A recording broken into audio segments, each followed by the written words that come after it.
Showing off military might is a tradition Colonel Gaddafi was happy to fulfill. This was the 40th anniversary of the revolution in 2009. But now his weapons are being used in anger, and the key questions are: how much weaponry does he have? What is he likely to do with it? And can it be neutralized? Libya's military might looks very different on paper than it does on the ground. The Air Force is said to be made up of 18,000 personnel, more than 200 fighter aircraft and 35 attack helicopters. But 3 aircraft have already been lost in the current unrest, and the airworthiness of the remaining jets has been questioned. The Navy boasts 8,000 personnel and 2 submarines, but Western military analysts believe that the subs have long been abandoned. The Libyan army claims to have 50,000 soldiers, more than 2,200 battle tanks and 945 armoured personnel carriers. But military analysts believe that years of sanctions and overall neglect have rendered much of the army's equipment useless.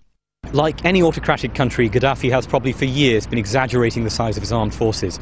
On the other hand, I would also warn that his forces, the ones around him now, particularly the 32nd Brigade, led by his son Khamis, is probably the best equipped in the army. It's received Western equipment, contracts inked in recent years. It's received outside training. And so, despite the obsolescence of some weaponry, despite the poor servicing of some of his planes, he still retains the very best equipment as against the rebels. So, the Libyan army may not have the strength that it claims, but there's still a significant force on the ground. Analysts say that Gaddafi has a loyalist brigade made up of 10,000 to 12,000 troops, and those forces are trying to block the advance of the opposition and maintain control in western Libya.